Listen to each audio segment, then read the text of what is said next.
So here's the issue. The sun visor on this vehicle is broken. There's a spring inside.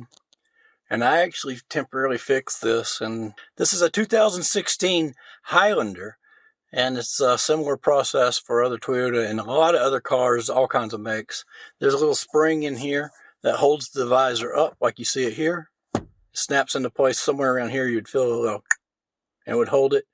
And I've got it fixed well enough to hold it up. What I did was I took it apart and, so I've got two solutions for you. You can either try to fix it, which is darn near impossible, as you'll see here in this quick video. And then secondly, you can also jump towards the second half of this, and you'll see where I actually did find a source for this one and was able to replace it. Initially, I couldn't find a good source for this. They were $80 to $100 and up, more like $100 and up just a few months ago. We're here at the very beginning of 2024, and in the fall of 2023, there was no source for these vehicles to get an aftermarket for specifically the 2014 through 19 Highlanders. But now a source has become available, and you can get them relatively affordable compared to what they were. And it's easy to take this off with a couple screws here, and you just take this with your hand and you pop that flange off, and then you got two screws up in there. And they are like a Torx type of head. And if you don't have a Torx, you might have a flat head that will fit in there and turn it. They don't make an aftermarket visor. If your visor falls down and becomes floppy, then you're left with one solution, and that's to get an OEM one for $230 plus tax. Insane. So there is you can try to make a 2013 fit, but it's not going to look the same for fabric, and the mirror and light is different and everything. So I'm trying to fix this one. And these things basically aren't supposed to come apart.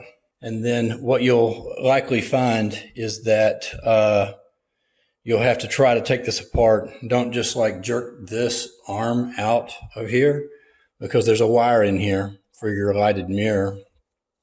It's pretty cool how this works, actually. There's some brushes in there that just come up in there, and I don't know if brushes are contacts that will actually make the wires contact without having to do any kind of connection up in the headliner. But anyway, those wires will be, if you can't, you just jerk it out, you'll break the wires, is what I'm saying. This is not even supposed to come apart, but you'll notice that you can get a credit card or a butter knife in between here and start prying. And you may break some clips. I broke one or two, but I think I've got enough to put these back together. See that clip there and that clip and that clip.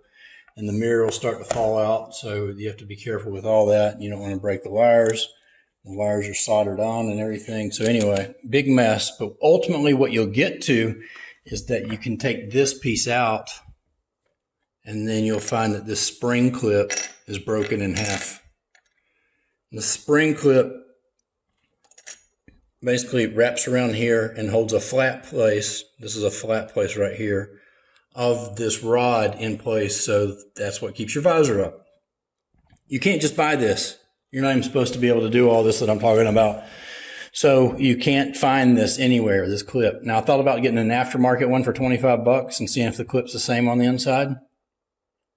Still might do that if this doesn't work. The closest thing I could find after going to the hardware store and looking around was a belt clip for a measuring tape. I took it off and I bent it. Well, I've been working at this for like 45 minutes or longer, and I've got what looks like a workable solution. I was able to bend that around there, fold it in, and put a rivet through.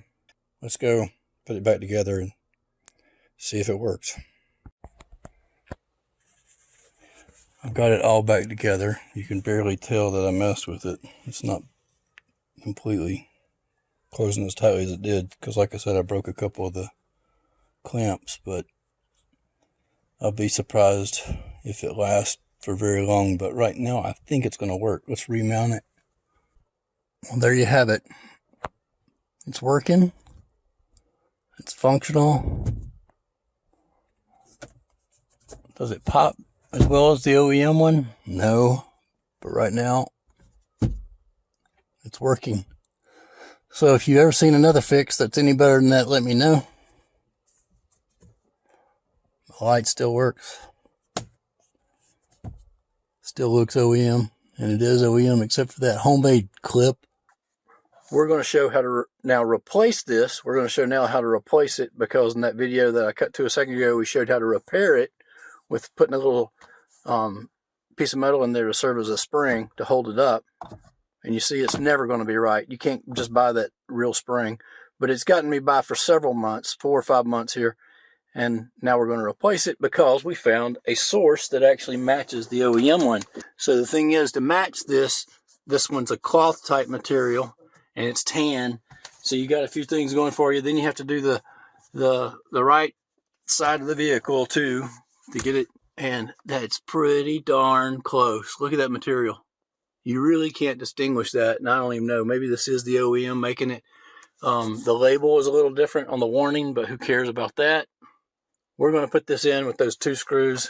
The cool thing with this design is that these contacts right here will make contact, and there's no wiring involved in here because the wires make contacts with the brushes, and it pushes right up into the spring there, and you don't have to cut or splice wires to do this. Somewhere in the $33 set, and I had a coupon and got it down to $26. So excited that I found a source for this compared to over $100 just several months ago. So let's get this one done by taking out these 2 screws. Look at that OEM look. It looks identical to the other one. I mean, I noticed one small thing here is that the seam that used to go across here on the OEM one is no longer there. So they put it together a little bit of a different way. But the material is exactly the right color. Exactly the right cloth. And maybe they changed that on a different year, but maybe that's an aftermarket move. Look at this. It folds down into place perfectly. The light works perfectly. No wiring to do in that Toyota design. And whatever OEM maker has started making these, thank you. I don't necessarily like supporting China, but that's the world we live in today. That's it for me, except the fact to say I showed you how to try to fix it. And you'll see what a mess that is through a very, very condensed version of my repair. Or you can use that source I found and screw it in. Like, share, and subscribe.